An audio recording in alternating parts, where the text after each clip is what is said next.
الخوف أذاعوا به، لو ردوه إلى الله والرسول لعلمه الذين يستنبطونه منهم. والله كان صحابات فقهاء في أمور السياسة ما ينجحون، ما يستطيعون يستنبطون. الإذاعة والإشاعة يقعوا في فتنة. قضية الإفك وقع فيها كثير من الصحابة فتنة. ليش؟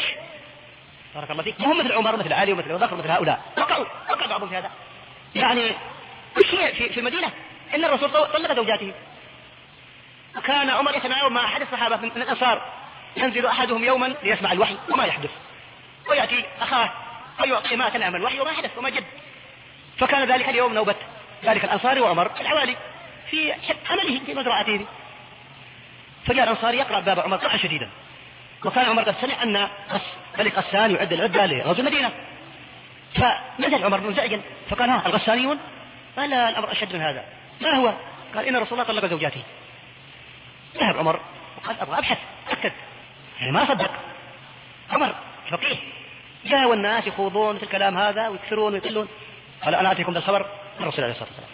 رأى شخصا أسود بوابا الرسول كان في علية قد هجر نساءه في علية، يعني دور ثاني على إحدى الغرف. يا عمر استأذن، قال: استأذن لرسول الله. التفت إلى الرسول سكت، مرة ثانية مرة ثالثة، بعدين قال: تعال.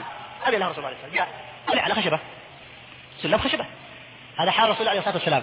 جاء الرسول نام على حصير أثر في جنبه، وما يعني رمى بصره في الحجرة هذه، وما رأى إلا يعني قربة شن قربة بالية فيها من ورق القرب، وحاجة ثانية فيها شيء من الشعير أو من البر، حاجة قليلة. بكى عمر. ما الذي يبكيك يا عمر؟ قال: كسرى وقيصر في الجنان والقصور وأنت رسول الله، وهذا بيتك وهذا ما فيه. قال: أما ترضى يا ابن الخطاب أن تكون لهم الدنيا ولنا الآخرة؟ صلوات الله. فجلس وداع بالرسول شوية وكذا، وقال: هل طلقت زوجاتك؟ قال: لا. قال: لا.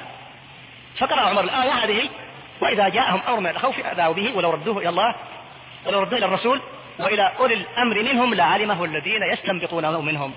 فقال عمر: كنت أنا من الذين يستنبطونه منهم. قال المفسرون: إنما كل واحد حتى من أولي الأمر عمله في مزرعته. فجاء الأنصاري يقرأ باب عمر قرعا شديدا، وكان عمر قد سمع أن ملك غسان يعد العدة لغزو المدينة. فنزل عمر منزعجا فقال: ها الغسانيون؟ قال: لا، الأمر أشد من هذا. ما هو؟ قال: إن رسول الله طلق زوجاته. ذهب عمر وقال: أبغى أبحث أكد، يعني ما صدق. عمر فقيه، جاء والناس يخوضون في الكلام هذا ويكثرون ويقلون. قال: أنا أعطيكم بالخبر من الرسول عليه الصلاة والسلام.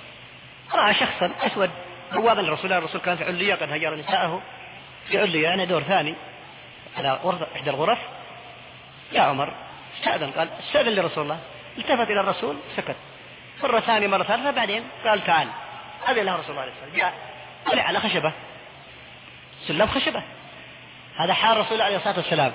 جاء الرسول نام على حصير أثر في جنبه، وما يعني رمى بصره في الحجرة هذه، وما رأى إلا يعني قربة شن قربة بالية فيها من ورق القرب، وحاجة ثانية فيها شيء من الشعير أو من البر، حاجة قليلة. بكى عمر. ما الذي يبكيك يا عمر؟ قال: كسرى وقيصر في الجنان والقصور وأنت رسول الله، وهذا بيتك وهذا ما فيه. قال: أما ترضى يا ابن الخطاب أن تكون لهم الدنيا ولنا الآخرة؟ صلوات الله عليه. فجلس وداع بالرسول شوية وكذا، وقال: هل طلقت زوجاتك؟ قال: لا. قال: لا. فقرأ عمر الآية هذه: وإذا جاءهم أمر من الخوف أذاعوا به ولو ردوه إلى الله ولو ردوه إلى الرسول وإلى أولي الأمر منهم لعلمه الذين يستنبطونه منهم. فقال عمر: كنت أنا من الذين يستنبطونه منهم. قال المفسرون: إنما كل واحد حتى من أولي الأمر يستطيع أن يستنبط يعني الحلول للأمور السياسية والأمور الحربية وحالات الحرب وحالات السلم.